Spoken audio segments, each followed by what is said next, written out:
Being on the front lines in the fight to educate the next generation is tough. The goal of this podcast is to provide you with important updates, encouragement, and connection. Welcome to the Institute Leaders Lifeline. Hello and welcome to this episode of the Institute Leaders Lifeline. My name is Mike Sinclair, Deputy Superintendent of School Support at the Charter Institute at Erskine. And I'm so glad that you've joined us for this episode. We're in the fourth episode in a series on leading with passion. So I'd love for you to go back and check out the first three episodes, some fantastic interviews with some of our state leaders in government, Senator Greg Hembry, Chairman of the Senate Education Committee, and Representative Shannon Erickson. She's Chairman of the House Education and Public Works Committee. Definitely go and check those two episodes out. Today, we're going to talk a little bit about leadership in general. We're going to finish talking about where's your passion? How can you find your passion if maybe you've lost it? This time of year in leadership, especially if you're in a school, January, February, just kind of some tough times to really get things going. It's dark, it's cold. So we're going to talk a little bit there at the end. So stick with me. I'm going to give you 5 things that you can do to make sure that you have your passion in front of you if maybe you find yourself settling down a little bit. But first, let's look at what is leadership. Now, we've talked in the past about leadership being a bigger role in the organization. You have to own it all. You may delegate a duty, you may delegate a role, but you can't delegate the responsibility. The leader is responsible for making sure that you set the course, that you set the climate, that you create the opportunities for the team members that you have following you to achieve the goals you've set. Again, that's your responsibility as a leader. That's a lot of pressure.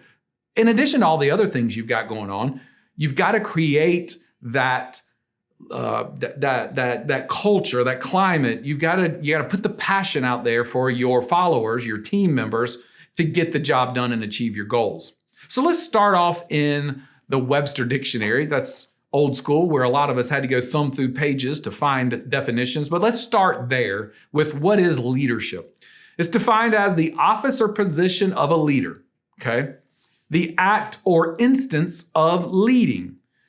Both of those are true. I don't think we would argue with Webster, but they really don't define what is leadership. So I decided I wanted to dive into some quotes. And as I was looking through them, one that popped out that I'd read and I've kind of referred to in the past and some other things that I've done really was from John Quincy Adams. John Quincy Adams really says this in his quote. He really sums it up very well. And then I've got some others, but let's stick with this one for first.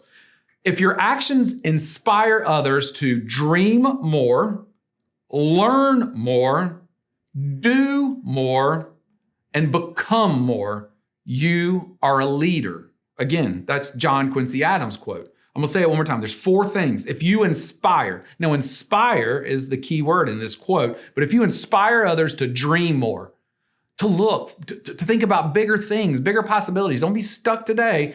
Dream more, learn more. Don't be content. You've got to be looking and learning more, do more, achieve more, do more, and become more. If you can inspire people to do that, you are a leader.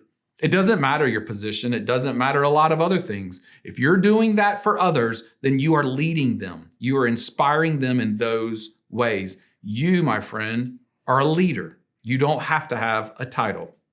So there's an article by a guy named Kevin Kruse. That's Kruse, Kruse, and it was published in Forbes, and it's called "What is Leadership?" So I'm going to read 3 quotes from business leaders from this article, and you'll kind of get a flavor for where we're going. The only definition of a leader is someone who has followers. That's by Peter Drucker. Again, the only definition of a leader is someone who has followers. I joke sometimes when I'm talking to aspiring leaders and say, if you're producing things and no one is following you, you're not a leader, you're just talking. So you have to have followers. The next quote is by Warren Buffett. Leadership is the capacity to translate a vision into reality.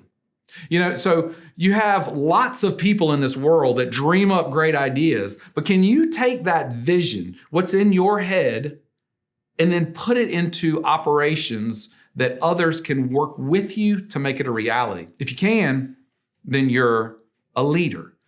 It's translating vision into reality. And then the last quote I have here is by John Maxwell. And of course, lots of us have heard and read things by John Maxwell on leadership. He says, leadership is influence, nothing more, nothing less. Again, that's John Maxwell. We're seeing words like influence, like vision becoming reality. You have to have followers. You inspire people. Nowhere in any of those quotes or that definition does it say anything about you're a leader if you've created the most downloaded app in the Apple Store. Or you are a leader if you have a certain number of followers on your Twitter account or whatever social media you're using. Nowhere in those does it say you're a leader if you have earned a certain amount of money or prestige or stock or scored a number of points or whatever that achievement level is. Nowhere in there does it say if you hold a certain position in a company or if you're elected to a certain government position.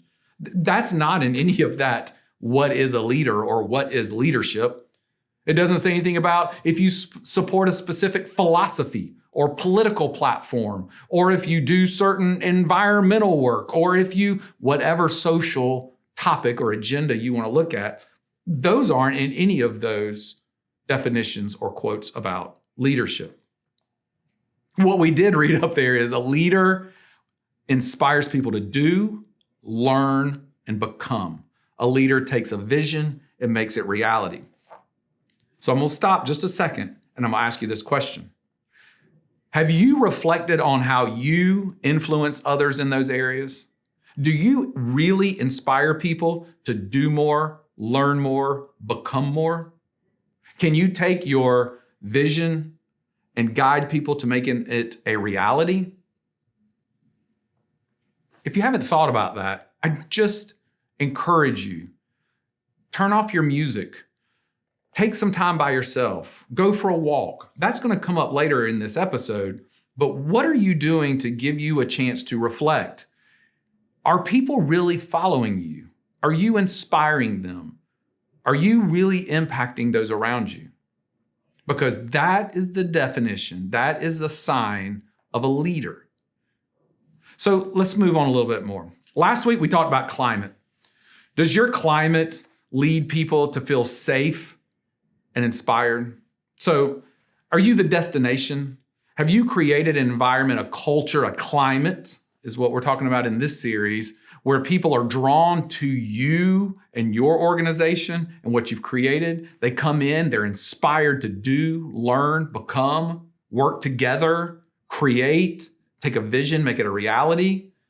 Or are people coming to your organization, to your school or your business, and they're doing a job? They get a job description, they perform the duties on the job description. They get a project, they check the boxes, they produce the project. Because that's going to be the difference.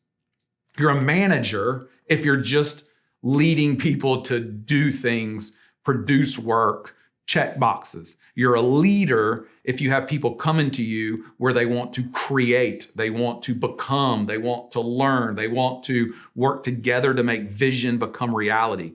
That's the difference between a leader and a manager. I just don't think you need to be satisfied being a manager. And if you find yourself in that rut of being a manager, I just encourage you to say, that's not who I am. That's not who I need to be. I'm a leader. I should inspire. I should create opportunities and the energy, the desire for people to work together, to create, to build a vision, to make it reality. If you hesitate when I put that in front of you, are you a manager or are you a leader? I promise you, you need to slow down a minute and you need to think through what do you need to do to get your passion back. Because as a leader, there can be days that are heavy. There can be days that you wonder, what am I going to do today? What am I going to face today? I was talking to a leader yesterday who has had some things happen at her school lately. And every morning when she gets up, she has to remind herself, kids will be different at the end of the day because of what my team does. She's focused on inspiring her staff and her students to do great things, to do, learn, and become. She's not focused on, oh God, the media is going to call me about whatever, or this parent's going to call me about what. She's not focused on those things. She's focusing on inspiring, on taking vision and making it reality. So here you go. Here's some questions that I want you to ask yourself so that you can just do a temperature check. Are you taking time to lead yourself?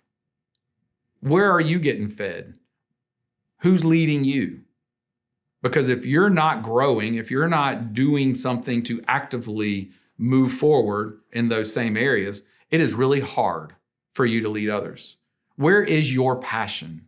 What truly gets you out of bed and makes you want to do something that day? What is your passion? We can only give to others what's in here, what's inside of you. If you don't have it in you, you can't give it to others. If you don't possess it, you don't have it to give. So let's look at 5 things that you can do to find your passion or to reignite that passion or to make sure that you just do a little temperature check and see where you are. Number 1, think about 3 times that you have truly felt motivated. You felt alive. You feel really good about where you're going and what you've done. What were you doing in those situations? Were you solving a problem? Were you encouraging others?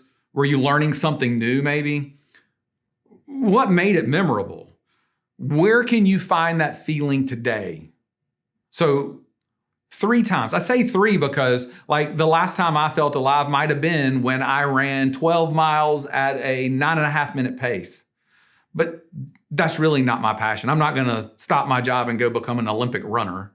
My passion is about setting goals and accomplishing things. It's bigger than that. That's just an example. So think of 3 things that you really felt alive, that you really felt motivated, and what is the commonality in those 3 things?